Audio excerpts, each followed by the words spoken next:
Hey guys, welcome back to my channel SSP Success. So today's topic is waste to energy plant. ये contents होंगे कि क्यों waste to energy plant news में था। Waste to energy plant जो बेंगलुरु में establish होगा उस वो क्या है, आरडीएफ क्या होता है, कैसे वेस्ट टू एनर्जी प्लांट काम करेगा, उसके सिग्निफिकेंसेस और चैलेंजेस। शुरू करते हैं। 2 दिसंबर को कर्नाटका के सीएम बीएस येदुरप्पा ने बितादी के पास 11.5 मेगावाट का वेस्ट टू एनर्जी प्लांट का फाउंडेशन स्टोन रखा और ये एक्सपेक्टेशन है कि ये प्लांट एक दिन में 600 ton per day inorganic waste को प्रोसेस करेगा एंड इलेक्ट्रिसिटी जनरेट करेगा। सबसे पहले ऑर्गेनिक एंड इनऑर्गेनिक वेस्ट में डिफरेंस समझ लेते हैं। जो इनऑर्गेनिक वेस्ट होता है वो जैसे हमारे घर का बचा हुआ खाना, वेजिटेबल एंड फ्रूट्स के पील, और जबकि इनऑर्गेनिक वेस्ट वो होता है जैसे प्लास्टिक एंड डिस्पोजल्स वगैरह जो होते हैं। तो जो हमारे ऑर्गेनिक वेस्ट है वो डिकम्पोज हो जाता है, उससे खाद वगैरह बन जाती है और जो हमारे प्लांट्स में यूज़ हो जाती है। बट इनऑर्गेनिक वेस्ट जो है वो कंपोस्ट नहीं होता और उसकी वजह से सॉइल भी डिट्रॉयट होती है। तो ये डिफरेंस था ऑर्गेनिक एंड इनऑर्गेनिक वेस्ट में। अब हम बेंगलुरु के वेस्ट जनरेशन प्लांट की बात कर लेते हैं।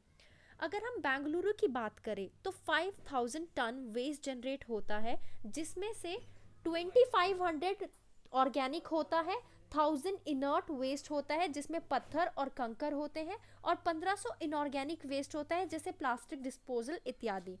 इस 5000 टन वेस्ट में से 30 से 40% जो है वो सेग्रीगेटेड ऑर्गेनिक वेस्ट होता है एंड बचा हुआ 60 टू 70% मिक्स्ड फॉर्म में होता है एंड उस मिक्स्ड वेस्ट में भी 40% इनऑर्गेनिक वेस्ट होता है और इससे जनरेट होती है इलेक्ट्रिसिटी। अब हम एक टर्म के बारे में पढ़ेंगे जिसको आरडीएफ कहते हैं। आरडीएफ का फुल फॉर्म होता है रिफ्यूज डिराइव फ्यूल। तो देखो, इनऑर्गेनिक मटेरियल जैसे प्लास्टिक के पैकेट्स, इनको प्रोसेस किया जा सकता है as a refuse derive fuel और इनसे इलेक्ट्रिसिटी जनरेट की जा सकती है। इस रिफ्यूज डिराइव फ्यूल से पहले स्टीम एनर्जी जनरेट की जाती है और उसके बाद स्टीम एनर्जी से इलेक्ट्रिसिटी जनरेट की जा सकती है। इस आरडीएफ की कैलोरीफिक वैल्यू भी अच्छी खासी होती है, that is more than 2500 kilo joule पर केजी। अगर हम बात करें वेस्ट टू एनर्जी प्लांट कैसे काम करता है, तो देखो, इनके पास जो मिक्स वेस्ट होता है ना उसको सेग्रीगेट किया जाता है, यानी अलग किया जाता है वेट और इनऑर्गेनिक वेस्ट में। जो ऑर्गेनिक वेस्ट होता है वो खाद में कन्वर्ट हो जाता है और इनऑर्गेनिक वेस्ट से एनर्जी निकलती है।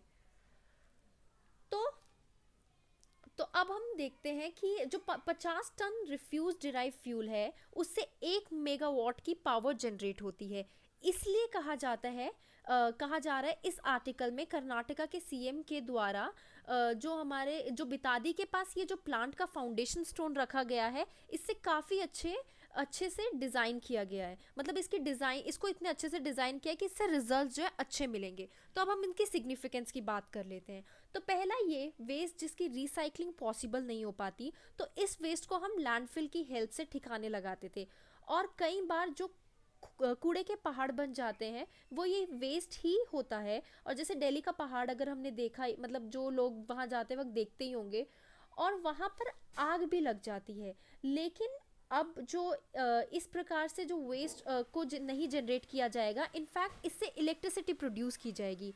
एक तो ये फ़ायदा हुआ सीधा सीधा इलेक्ट्रिसिटी जनरेट करने का, और दूसरा जो लैंडफिल की वजह से आसपास की एरिया की फर्टिलिटी ख़राब हो जाती थी या फिर कूड़े के पहाड़ में आग लगने वाली प्रॉब्लम भी नहीं रहेगी। ये पावर प्लांट एक दिन में 600 टन का आरडीएफ जनरेट करेगा, जिससे 11.5 मेगावाट पावर जनरेट होगी, जिसका मतलब 2.4 lakh unit of electricity. Okay, तो इसके अलावा इसके कुछ चैलेंजेस भी है। तो पहला है रिक्वायरमेंट ऑफ गुड मॉडल।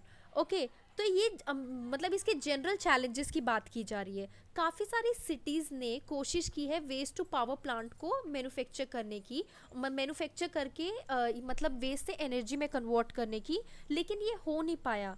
जैसे ये जो वेस्ट टू एनर्जी प्लांट होते हैं, क्या होता है कि इनसे मतलब जितनी एफिशिएंसी मतलब हम एक्सपेक्ट करते हैं उतनी एफिशिएंसी मिल नहीं पाती है। दूसरा reason nature of waste, machine जो इन प्लांट्स में लगती है उनको इंटरनेशनल ऑर्गेनाइजेशन सप्लाई करती है, जो इंडिया के वेस्ट है उसको प्रोसेस करने में सफल नहीं रहती, क्योंकि इंडिया के वेस्ट का नेचर अलग होता है। इसी वजह से जो waste to energy plant establish किए जाते हैं उनको बंद करना पड़ा, क्योंकि आज तक उनसे एफिशिएंसी नहीं मिल पा रही थी। तो ऐसे मशीन्स जो होती हैं उनमें 5% से कम मॉइस्चर, 5% से कम सिल्ट और सॉइल कंटेंट चाहिए होता है। पर इंडिया में जो मिक्स वेस्ट जनरेट होता है उसमें 15 से 20% मॉइस्चर एंड इनर्ट कंटेंट होता है। इनर्ट मीन्स ये जो सिल्ट और सॉइल कंटेंट होते हैं। फिर तीसरा रीजन है सेग्रीगेशन एट सोर्स, मीन्स अगर घर में ही गीला कूड़ा और सूखा कूड़ा को हम सेपरेट हो जाए तो कितना अच्छा होगा, पर ऐसा होता नहीं है, स्पेशली इंडिया में तो बिल्कुल भी नहीं। और इसको करने के लिए अवेयरनेस की ज़रूरत है। अब उसके बाद हम देखते हैं जो इन मशीनों की हेल्प से ऑर्गेनिक और इनऑर्गेनिक वेस्ट को अलग किया जाता है। एक तो ये काफ़ी, और इसके भी कुछ चैलेंजेस हैं। एक तो ये मशीन्स काफ़ी एक्सपेंसिव होती हैं और ऊपर से ये पूरी तरह सेग्रीगेट भी नहीं कर पाती, मीन्स 100% इससे एफिशिएंसी हमें मिलती नहीं है।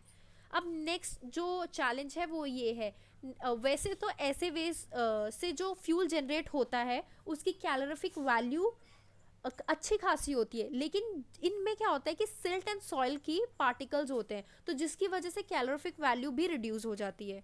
फिर उसके बाद पावर टैरिफ, ये जो प्लांट होते हैं ये काफ़ी महंगी इलेक्ट्रिसिटी परचेज करके इन प्लांट्स को ऑपरेट करते हैं, और जो कि 7 to 8 रुपये किलो वॉट आवर होती है, जो कि काफ़ी ज़्यादा है। और कोल और दूसरे तरीक़ों से जो इलेक्ट्रिसिटी जनरेट होती है उसकी कीमत जो है वो 3 से 4 पर किलो वॉट होती है। तो और उसके बाद ये जो वेस्ट टू पावर प्लांट है, जितनी महंगी इलेक्ट्रिसिटी परचेज करते हैं उतनी बेच नहीं सकते कंपटीशन की वजह से।